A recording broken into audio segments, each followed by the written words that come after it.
I forgot to hit the recording button right away when I phoned the Premier's office up on July 14th. July 14th, 2020, phone call to Premier Doug Ford's office.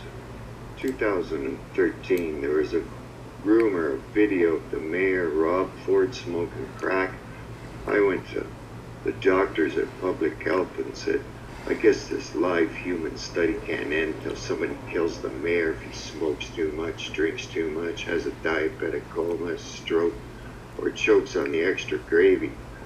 The doctors started laughing their fool heads off. Yeah, kill the mayor, kill the mayor.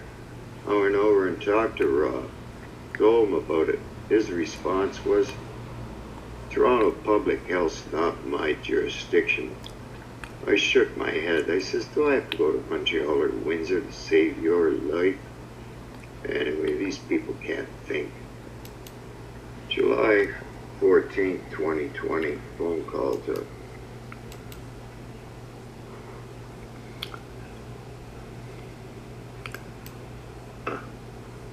had a sit down, told Rob about it.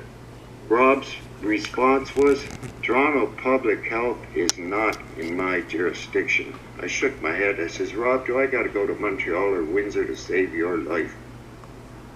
Utter nonsense, man. And guess what's going to happen? Multi-billion-dollar class action suit against the government, and the taxpayer pays for that too. You can look all the information that's up on my Twitter.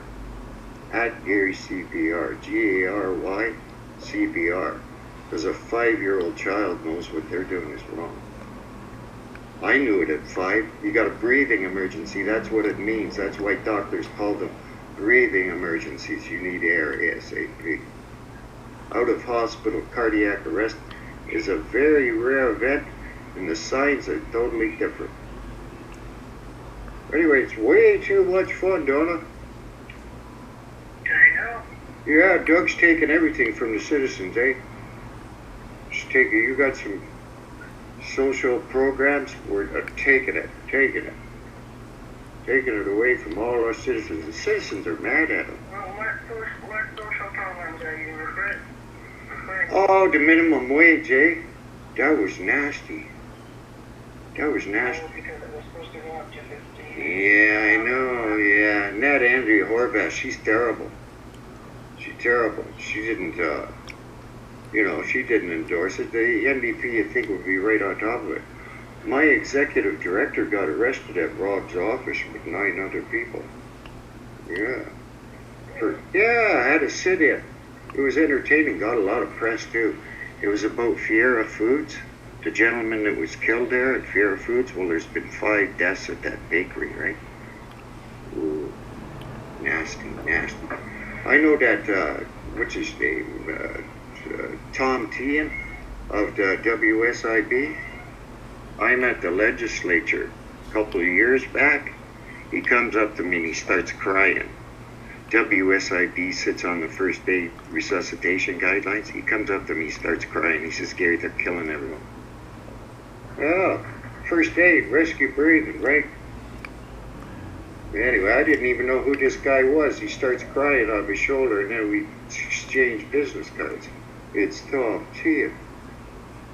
Making himself sick, I'm not saying anything. My friends will disown me if I try and stop things that are going on. WSIB, it's terrible.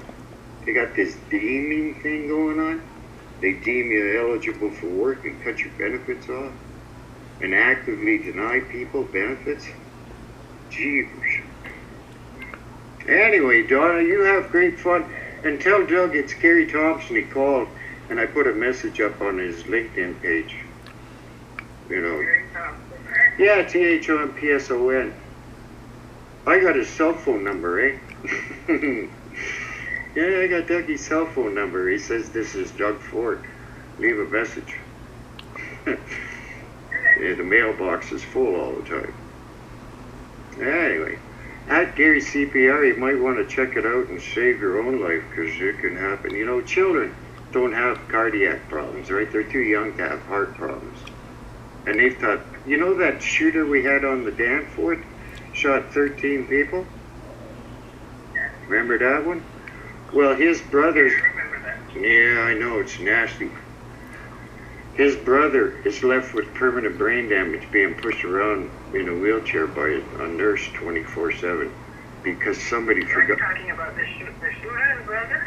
Yeah, the shooter's brother. Yeah, he had a drug overdose, and they didn't give him rescue breathing, so he's permanent brain damage, eh? So I'm thinking that might have set him off. I told public health back in 2011, I said somebody's going to kill their own child, come in here with a gun, they're going to be so distraught, and they're going to shoot a bunch of your staff, and the judge is going to let them go. Because the judge would say, taught me how to kill my child, I would have done the same dang thing. Right? Jeepers. And I don't know why people can't figure it out.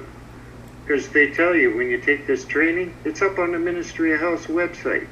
The person's comatose, labored shallow breathing, turning blue from lack of oxygen, pinpoint pupils, making gurgling noises.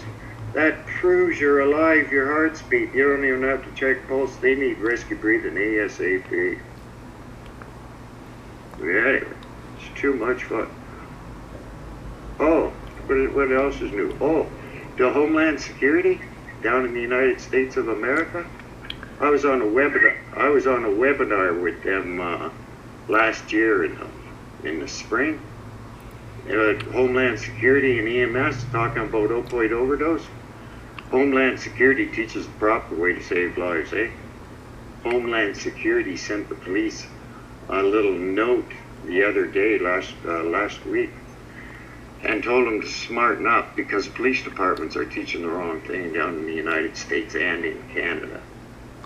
Yeah, they should, what is it? Your lies and propaganda. And the last three words were stop, breathe, think. Oh yeah, there's your Homeland Security. Cops love me, eh? They click their heels and salute me all the time. Because every police officer has first aid and knows what they're doing is wrong. Police show up with EMS and fire all the time and see rescue breathing given. Because cardiac chest compressions is a very rare event. Cardiac arrest compared to breathing emergencies. Anyway, Donna, you have a good one. Share it around. I hope you recorded, because I recorded too. I'm trying to save your life and your family's lives. At Gary CPR. Oh, did you get my phone number? Did it show up?